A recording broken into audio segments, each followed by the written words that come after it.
Sakop sa ginibong drug bypass operation. Triple o apat na doble ang bihikulo na gruso sa siyudad kang Naga. Mas complain ng police station kang Naga City Police Office.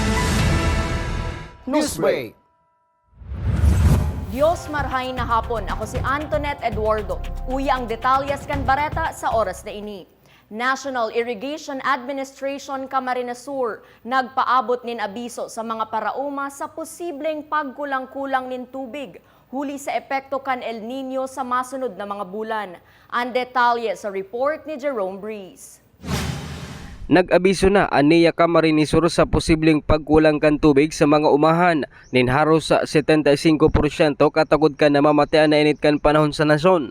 Sigun kay Luisa Bragais ang head kan niya Camarines Sur, importante subot na maabisuhan kan opisina ang mga paraoma sa epekto kan tag-init ang aling deman maapektaran ang produksyon kan paroy.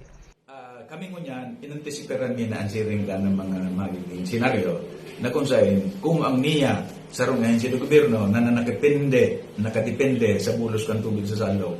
Iaramtang padagon sa panahon kan El Nino, minababayang ki up to 75%. Ang bulos kan tubig hanggang sa nga naburubasan ni Bagane.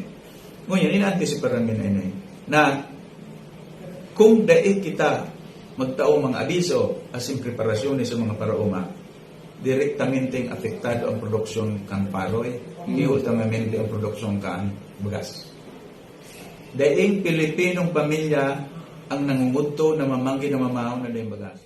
Sa ngunyan, pirmi man subot na nakantabay asin nakasuporta ana niya sa mga paraoma sa probinsya tanganing mapadakol ang produksyon kan paroy para sa mga residente digdi.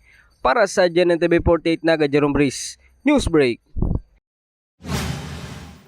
Mientras tanto, ang magiging epekto kan El Nino phenomenon sa syudad ni Naga ang saro sa magiging tema kan pag-urulay ni the Mayor Nelson Legacion as si Naga City Disaster Risk Reduction and Management Office sa masunod na mga aldaw. Idinagdag pa kan alkalde na makikipag-ulay man subuot siya sa manihamiento kan MNWD para masiguro na igwang bastanteng supply na inumunin tubig ang mga taga-Naga sa panahon na mag-epekto na ang sobrang init kan panahon. Po kita sa MNWD. Ang basic requirement na kaya si kaipuhan sa laog kan harong, di ba? Dapat maasigurar na sufficiente si pangaipo pagabot sa bagay na yun. Saro sa mga subject matter kan gigibuhon na DRRM meeting next week. Pero may suway akong meeting kay June sa Nawas. Padagos sa mga bareta.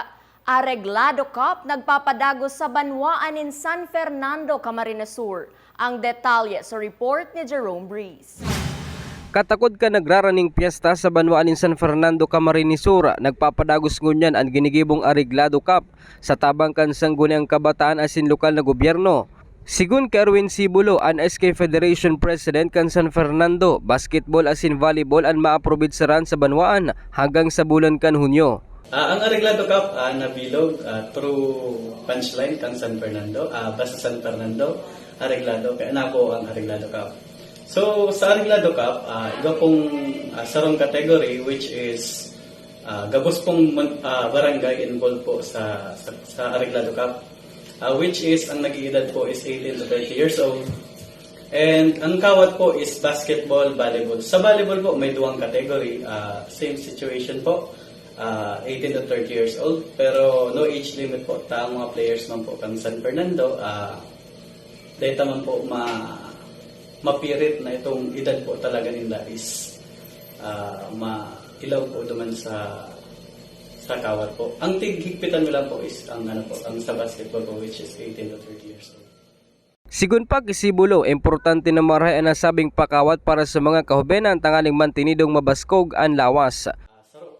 Basketball sa nakakatabang na ma-improve ma-improve ang sa indang critical thinking, sportsmanship, agility, pwede po nila ining magamit through kung may mga, for example, sa paglaog sa mga colleges, pwede sila maging varsity, mga Para sa GNN TV48 Naga Jerome Breeze, Newsbreak.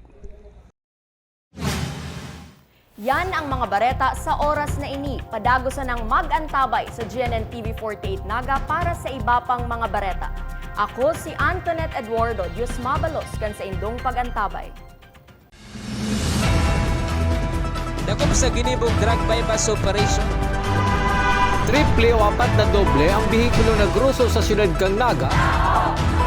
Mas complain ng police station kang Naga City Police Office. Newsbreak.